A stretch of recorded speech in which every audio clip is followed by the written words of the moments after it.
de Guatemala a Guatepeor.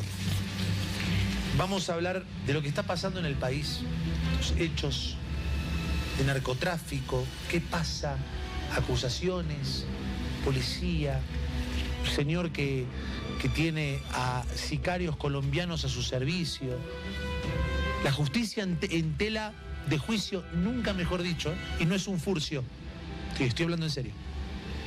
La policía, los nexos, ¿qué sucede en el país? Eso nos preguntamos y lo vemos en la siguiente nota. Santa Cruz se movilizó en contra del narcotráfico. Sus líderes cívicos aseguran que Bolivia está por convertirse en un narcoestado.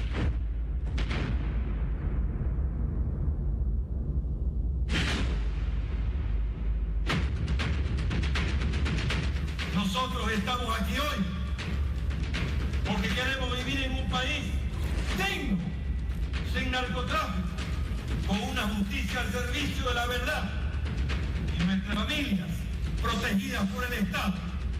En respuesta, el ministro de Gobierno Eduardo del Castillo aseguró que la marcha es política.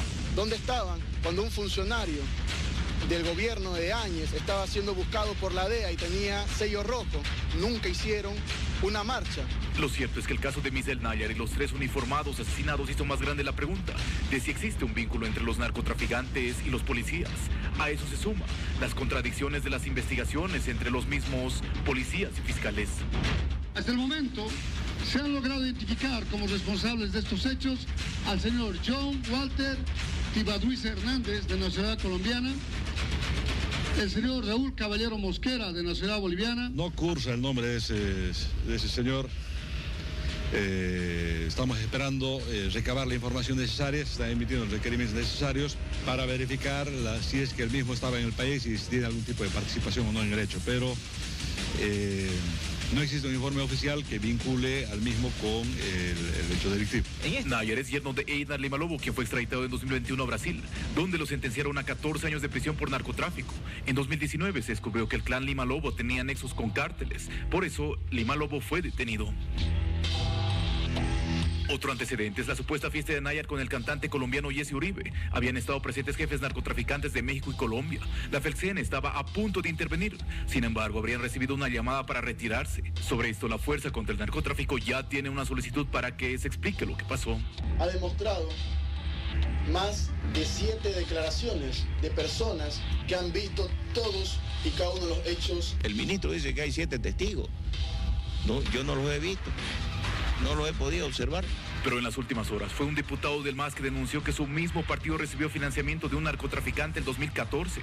Rolando Cuellar, con un documento membretado, apunta al vicepresidente del Movimiento Socialismo, Gerardo García, de estar vinculado a este ilícito. Esta es la hoja membretada original que estamos presentando al pueblo boliviano, el vínculo del narcotráfico del señor Gerardo García. El señor Gerardo García le dice a Miguel Ángel que siga con todas las dichas de colaboraciones que tan generosamente las viene realizando mensualmente a la Dirección Nacional del MAS y PSP. ¿Y quién es este narcotraficante que tiene vínculo el señor Gerardo García? Acá lo tenemos, el Chapo del Cono Sur, más conocido en toda Sudamérica, en Argentina, uno de los hombres más buscados, que el 13 de febrero del año 2019 fue extraditado. Lo que se conoce es que nuestro país es y ha sido punto de aterrizaje casi obligatorio por los narcos. Al ser el corazón de Sudamérica, los delincuentes deben hacer paradas para cargar combustible. Es entonces que se vinculan con bolivianos. Incluso el mismo gobierno arroja el dato que hasta la fecha, y en lo que va del año, se ha secuestrado 70 avionetas que eran usadas para transportar droga. Refrescarles la memoria, por si se les ha olvidado. Caso Huanchaca en el gobierno de Hugo Banzer. Caso Narcoestado con García Mesa y Luis Arce Gómez. Caso Narcovínculos entre Jorge Roca Suárez, Carmelo Meco Domínguez, Isaac Oso Chavarría y Samuel Doria Medina en el gobierno del MIR. Caso Luis Amado Pacheco, alias Barbas Choca, protegido por Carlos Sánchez Berzaín. En meses pasados también se vio como algunos jóvenes hacen TikToks en el trópico de Cochabamba. Lo llaman el trabajo de la 1008. Días después se encontró esa fábrica y ellos fueron procesados. Y ese es el tema que estaremos tocando precisamente esta jornada y pedimos que usted también pueda realizar sus comentarios. Ha surgido cuestionamientos, observaciones al trabajo que se está realizando por parte de la Policía Boliviana contra el narcotráfico. Se habla de una protección al narcotráfico. Usted puede escribirnos al 776-77221. Escríbanos sus comentarios, porque como le decíamos, ha surgido diferentes declaraciones e incluso acusaciones de los mismos políticos y autoridades y también exautoridades. Es por eso que nosotros estaremos ampliando esta información. Participe 776-77221. Con don Carlos Romero, exministro de Gobierno. Él en su momento también ha tenido la conducción, la dirección de la Policía Nacional. ¿Cómo está, don Carlos? Muy buenas noches. Antes que nada, gracias por conversar con nosotros. De tiempo en tiempo se dice la policía está atravesando su peor momento. Nuevamente se vuelve a decir lo mismo, que la policía está en la mira, si está protegiendo o no al narcotráfico. Hay quienes hablan de que ya estaríamos viviendo en un narcoestado, de que es necesario de una vez por todas tener una justicia verdadera, reformada. Lo cierto es que aquí ya las cosas, desde lo que ha pasado en Porongo, hay muchas dudas sobre todo lo que está pasando en el país con relación al narcotráfico. ¿Qué me dice usted? Buenas noches, Miriam. Muchas gracias por la posibilidad de dirigirnos a la opinión pública, al pueblo boliviano, a través de la gentileza de Bolivisión. Evidentemente se han acumulado una serie de hechos en su conjunto que denotan corrupción, crisis de institucionalidad, descontrol en la policía boliviana. Obviamente el tema de los autos robados, la sindicación de policías en un atraco, en fin, una serie de hechos. Pero sin duda, el hecho que se ha suscitado en Porongo debería ser un parteaguas, es decir, deberíamos tomarlo así. ¿Por qué? Porque yo lo he calificado como un modus operandi del narcotráfico. Estamos ante una acción ejecutada por, presumiblemente, sicarios profesionales. Por las características de este modus operandi, la situación apuntaría a que han intervenido colombianos. Y eso significa que la organización o las organizaciones criminales vinculadas al narcotráfico han decidido enfrentar con armas de guerra no es un enfrentamiento, estoy equivocado. Han decidido ejecutar con armas de guerra a elementos de la Fuerza de Seguridad de Bolivia, y eso puede tener varias connotaciones. Puede ser un mensaje, puede ser una vendetta, puede ser un cumplimiento, puede tener una serie de connotaciones. No, es un hecho además inédito en el país, porque hemos tenido evidentemente casos en que ha habido cruce de fuego, pero esta es una situación diferente. Son policías que han sido reducidos, vejados y luego vilmente ejecutados, asesinados, ¿no? Entonces, por eso digo que es un parteaguas. Ahora, en las notas introductorias ustedes hacían referencia a la famosa fiesta del Urubó del 31 de marzo, sí, que debería haber sido intervenida porque presumiblemente había uno o más narcotraficantes buscados en ese evento social, pero alguien dio una contraorden para que la FELCN se repliegue. Y nosotros cotejamos con el camión, con precursores. Hace unos meses atrás recordaremos que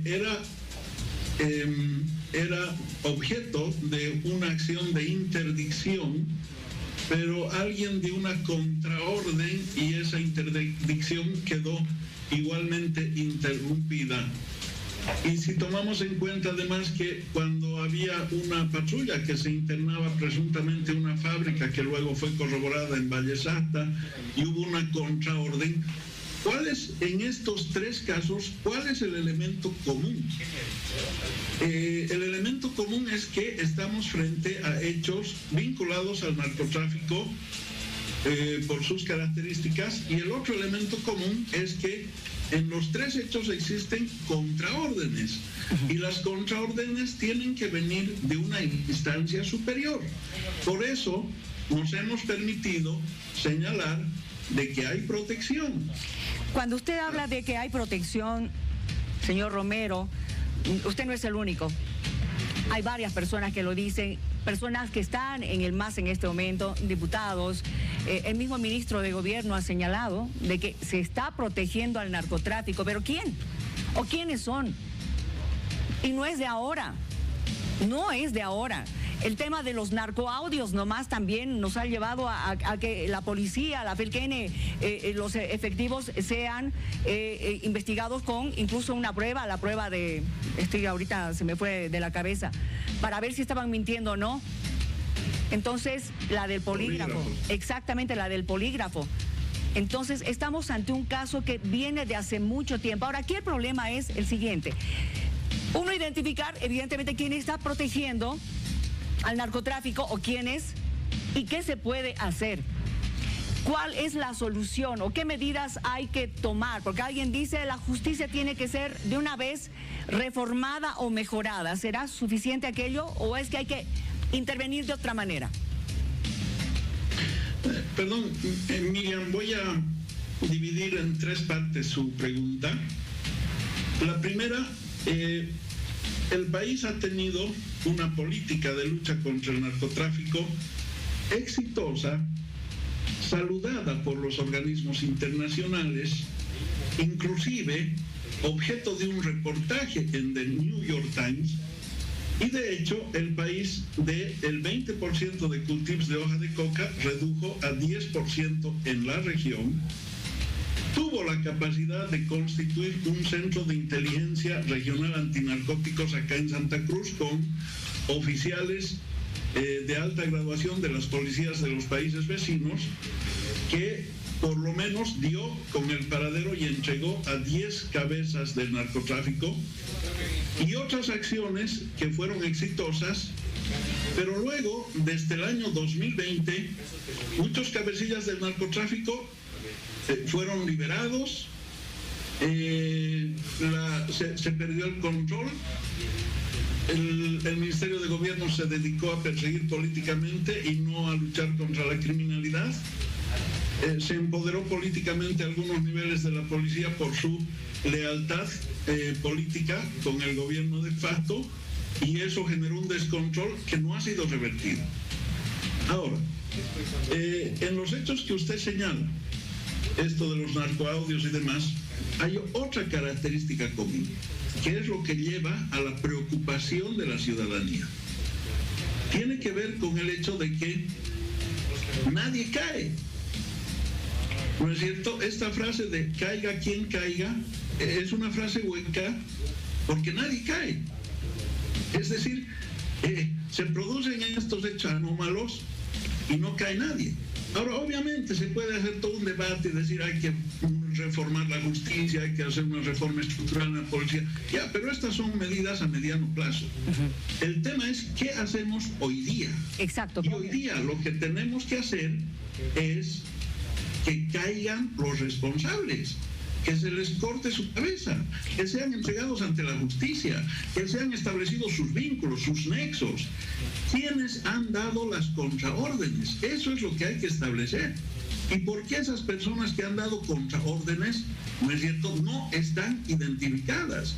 Es decir, el Estado tiene los suficientes mecanismos investigativos Y si estos mecanismos investigativos no están arribando a resultados concretos, entonces obviamente es que no se los está haciendo funcionar en su real dimensión. Señor Romero, hay parlamentarios de la oposición que dan algunas sugerencias. Por ejemplo, intervenir el Chapare, dicen unos. Otros dicen que deberían venir organismos internacionales a enfrentar al narcotráfico como la DEA.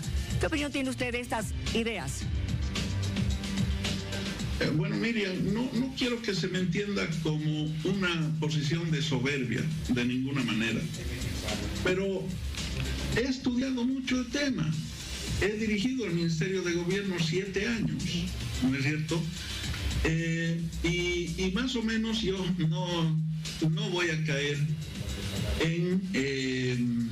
diríamos, en un análisis muy banal, muy irresponsable, muy direccionado, muy politizado.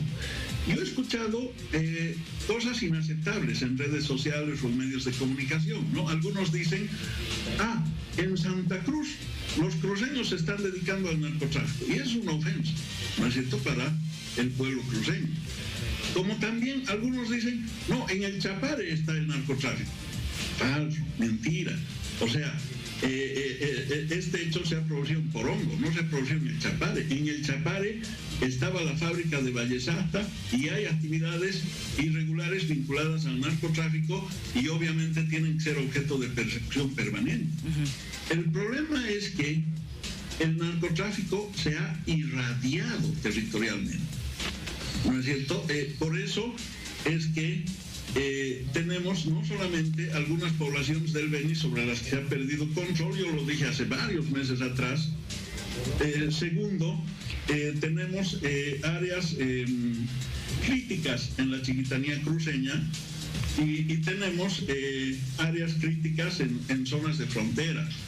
Pero además, bueno, en las notas introductorias ustedes pusieron por nuestra ubicación geopolítica, el país es utilizado como un centro de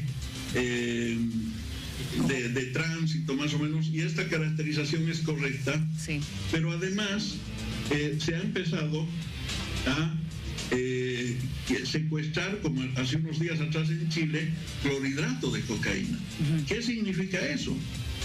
Si un camión con precursores no es interceptado, entonces obviamente la materia prima está circulando y estamos entrando en una fase de procesamiento.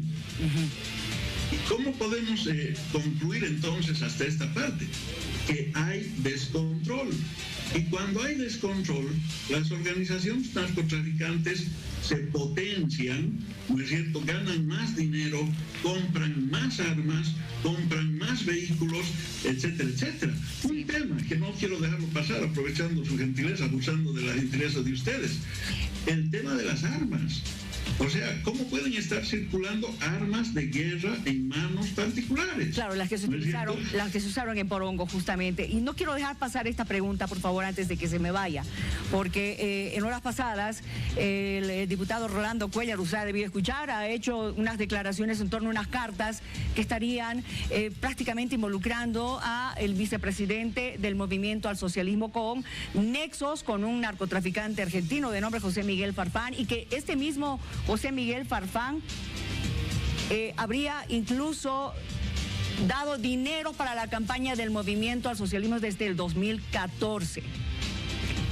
Quiero conocer su criterio con relación a esta información y si usted tenía detalle de aquello. Bueno, mire, lo que tenemos que tener claro es nuevamente, ¿no es cierto?, no desviar el tema. Aquí hay un hecho concreto, una ejecución por sicarios, un patrimonio cuantioso, unos nexos que hasta ahora no se terminan de esclarecer, un operativo de captura que tiene muchas dudas, ¿no es cierto? Cuando sale este señor y con una carta, fíjense la redacción de la carta es absolutamente irrisoria. No sé cuántas veces utiliza el término generosamente, o sea, es una cosa muy direccionada. Pero algo más, Y yo quiero cerrar el debate en este punto porque no me interesa, reitero, desviarlo. Es decir, quienes quieran tapar el hecho de Porongo con una carta, con unas acusaciones, desviar hacia Evo Morales, son cómplices. Cómplices, no sé si de buena fe, de mala fe, en última instancia son cómplices. Ese señor que se menciona, Farfán, ¿no? Salazar, me parece que está en la carta, pero Farfán es el nombre correcto, me parece, porque él utilizaba una identidad falsa, fue capturado durante la gestión del presidente Evo Morales. Fue capturado por el exministro de Gobierno conjuntamente la FELCENE y a partir de un trabajo de inteligencia del CERIAN, el exministro de Gobierno, que habla precisamente. Y fue presentado públicamente por mi persona a los medios de comunicación y a la opinión pública. Muy bien. Y además lo enviamos a Argentina para que cumpla su condena por tráfico de drogas ante la justicia argentina. Es decir, ¿cómo pues alguien que supuestamente financiaba al MAS va a ser capturado por el ministro de Gobierno, la policía, en la gestión de Evo Morales y va a ser enviado y va a ser presentado públicamente? ¿No es cierto? Eso no tiene ninguna coherencia. Ahí ustedes tienen precisamente la prensa de la época, creo, y ahí más abajo está la conferencia de prensa donde entregamos a esta persona. A la Argentina. Le agradezco mucho, señor Romero. Hemos quedado, yo creo que en algo, no solamente con usted, sino con gran parte de la población que quiere saber quién o quiénes están encubriendo y protegiendo al narcotráfico en nuestro país. Gracias por haber conversado con nosotros. Buenas noches. Muchas gracias.